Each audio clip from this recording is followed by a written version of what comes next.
Hey everybody, Andy Cavernan here with another Cornerstone Connection Daily Devotional. Hey, have you ever heard the phrase, a spoonful of sugar makes the medicine go down? I think of the Mary Poppins musical were the ones that coined that phrase, and in many ways it's true, right? I mean, you add a little sugar to something hard, you put some positive into the negative, and it makes it more palatable. And perhaps we've applied that in varying ways in our lives. But what do you do when sugar just doesn't cut it? I mean, you can put the most beautiful sugar coat on a situation, but you know underneath it's just plain old hard. It's difficult. And there's no easy solution. I think we're in a time like that now, and as much as I would love to bring you some sugar today to make everything easier, I'm struggling to do that. Now, I've brought you to many different psalms throughout our time together in the Cornerstone Connection, and a number of them have been laments, a lot of them in fact. And I think I've said it even on the Cornerstone Connection, that every time the psalmist writes in lament, he always comes to a positive note, something that he can grasp onto that is true about God, and that he proclaims within the lament, and that gives us hope even as we cry out. Well, I came to a lament recently where I was looking for that note of praise, and I didn't see it. And all I saw was a bunch of hardship and struggle. And I want to share this with you, and I want you to wrestle with me with where is the note of confidence, the note of praise that we're looking for in this lament. Then we'll talk about it. It's about 18 verses long, Psalm 88. The psalmist writes, "O Lord, God of my salvation, I cry out day and night before you.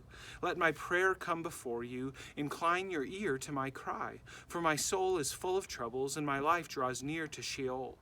I'm counted among those who go down to the pit. I'm a man who has no strength, like one set loose among the dead, like the slain that lie in the grave, like those whom you remember no more, for they are cut off from your hand. You've put me in the depths of the pit, in the regions dark and deep. Your wrath lies heavy upon me, and you overwhelm me with all your waves. You've caused my companions to shun me. You've made me a horror to them. I'm shut in so that I cannot escape. My eye grows dim through sorrow. Every day I call upon you, O Lord. I spread out my hands to you. Do you work wonders for the dead? Do the departed rise up to praise you? Is your steadfast love declared in the grave, or your faithfulness in Abaddon? Are your wonders known in the darkness, or your righteousness in the land of forgetfulness? But I, O Lord, cry to you. In the morning my prayer comes before you. O Lord, why do you cast my soul away? Why do you hide your face from me? Afflicted and close to death from my youth up, I suffer your terrors. I'm helpless. Your wrath is swept over me. Your dreadful assaults destroy me. They surround me like a flood all day long. They close in on me together. You've caused my beloved and my friend to shun me. My companions have become darkness." And that's where it ends. And we're longing for this, but I will see the goodness of the Lord in the land of the living. But God is righteous and good and will deliver me from my enemies. But it doesn't come here. And friends, there are times in our lives when sugarcoating isn't enough.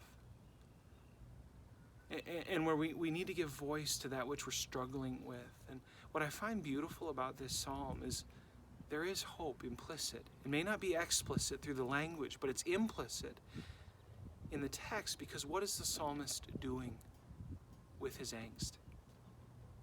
You know what he's doing?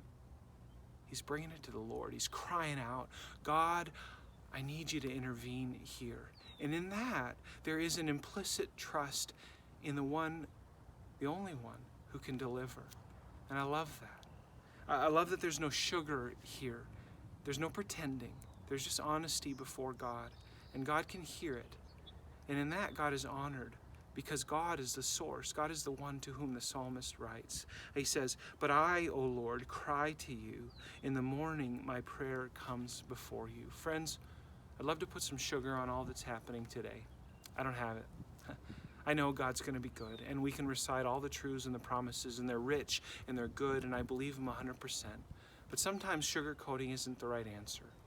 Sometimes just in raw form, crying out to God with our stuff is what God is looking for. And I find precedent in the Psalms for that. And I want to give you permission.